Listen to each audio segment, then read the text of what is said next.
안녕하세요. 서민 입장에서 재테크 이야기하는 서민테크입니다. 저는 미국 주식 7억 투자하고 있고 그중 4억은 배당주에 투자해서 파이어족으로 생활하고 있습니다. 저도 처음부터 투자로 큰 돈을 벌었던 것은 아니고 밑에서부터 차근차근 올라오면서 수익률과 수익금을 키워올 수가 있었습니다. 그리고 투자하기 전에 가장 기본적인 저축부터 남들보다 잘하기 위해 노력하였습니다. 남들이 놀 때 일하여 소득을 늘리고 남들이 쓸 때 안 쓰고 저축하여 월 저축액을 늘려 최대한 빠르고 많이 시드머니를 만들었습니다.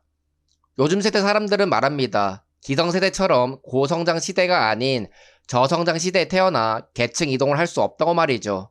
하지만 저는 요즘 시대가 기성세대보다 훨씬 편하고 빠르게 계층 이동이 가능하다고 생각하고 실제로 제가 직접 경험해 봤기 때문에 자신있게 말씀드릴 수가 있습니다.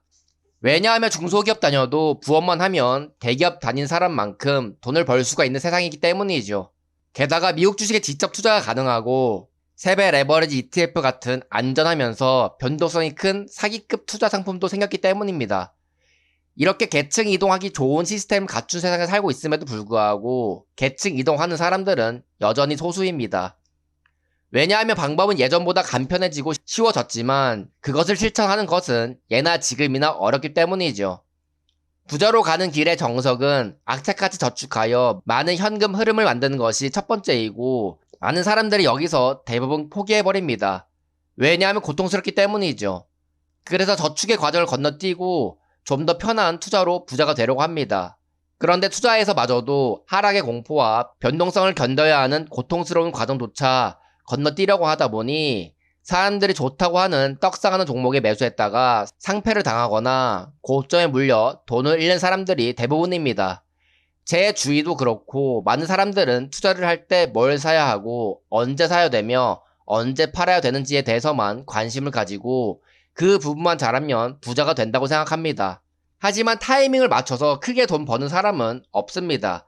그게 단기적으로는 가능하겠지만 장기적으로는 결국 돈을 잃게 되니까 말이죠. 주식 투자해서 돈을 벌었다는 그 결과에 대해서만 보고 그 사람이 주식을 잘한다고 단정 지을 수가 없습니다. 어떤 과정으로 돈을 벌었고 그 결과가 많은 시간 동안 꾸준히 나타나는지를 봐야 실력자인지 아닌지 알 수 있는 것이죠. 제 친구도 그렇고 유튜브 구독자분들을 보면 제가 추천한 종목 또는 제가 매매하는 타이밍을 보고 따라해서 돈을 버신 분들이 있습니다. 저희 어머님도 제가 하라는 대로 해서 노후자금 3천만 원을 1억으로 만들었으니까 말이죠. 하지만 제 말만 듣고 돈을 버는 것은 단기적인 수익일 확률이 매우 높습니다.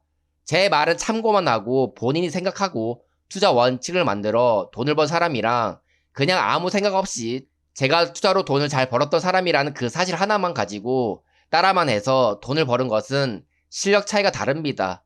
여러 가지 경험으로 자기만의 투자 원칙을 가지고 있는 사람은 그 원칙대로 투자하여 꾸준히 돈 벌 확률이 높지만 그렇지 않은 사람은 확신이 없기 때문에 잘못된 판단으로 돈을 다시 잃을 수도 있기 때문이죠. 그래서 사실 제가 어떤 종목을 언제 매수하느냐에 관심을 가지는 것보다 평범한 제가 어떻게 시드머니를 만들고 투자로 돈을 벌기까지 어떤 과정을 겪어왔는지 관심을 가지고 그걸 따라하려고 하셔야 합니다. 단순히 눈에 보여지는 매매 타이밍 결과보다 추가 매수하기 위해 돈을 만들려고 노력했던 눈에 보이지 않는 과정을 따라하려고 해야 의미가 있다는 것이죠. 서론을 길게 이야기했던 이유는 사실 제 얘기대로 해서 싸게 사서 돈을 벌었던 친구가 갑자기 속슬에 고점 부근에 매수를 했다고 해서입니다. 유나이티드 헬스, 솔라이지, 속슬로 싸게 사서 1억이었던 투자금을 4억 이상 만들었음에도 불구하고 비싸게 사면 안 된다는 하는 규칙을 어기고 매수를 했다고 해서 참 신기했습니다. 원래 올바른 투자 방법으로 돈을 버는 경험을 해보면 그 기반을 토대로 계속 올바른 투자 방법대로 투자할 줄 알았는데 그렇지 않아서 말이죠. 이유를 물어보니 속수를 지켜본 결과 다른 종목과 다르게 계속 올라가는 성향인 것 같아서라고 합니다. 저희 어머님도 그렇고 이 친구를 보면서 느낀 것은 원래 알고 있었지만 사람은 직접 생각하고 느껴야 의미가 있는 것이지 남의 말에 의해서 바뀌지 않는다는 것입니다. 그래서 사실 제 친구도 투자 시작한 지 얼마 안 되었는데 여러 가지 경험을 해보기도 전에 단기간에 큰 돈을 벌어서 걱정이 되긴 하셨습니다. 천천히 밑에서부터 단단히 지은 집은 무너지지 않지만 급하게 지은 집은 무너지기 쉽기 때문이죠. 저는 예전부터 급격히 올라간 종목은 반드시 하락한다는 것을 많이 봐왔지만 친구는 그런 경험이 적기 때문에 갑자기 이미 많이 상승한 속수를 매수한 선택을 했다고 생각합니다. 사실 경험이 없기 때문에 투자를 하면서 몇 번의 실수는 할 수 있다고 생각합니다. 하지만 그 실수를 똑같이 반복하면 투자 실력이 늘지 않는 것이고, 실수를 깨닫고 개선할 줄 아는 사람이면 투자 시장에서 살아남을 수 있는 사람이 되는 것이죠. 투자 시장에서 가장 위험이 되는 요소는 바로 조급함입니다. 빨리 돈을 벌고 싶은 조급함이 나쁜 선택을 하게 되는 것이니까 말이죠.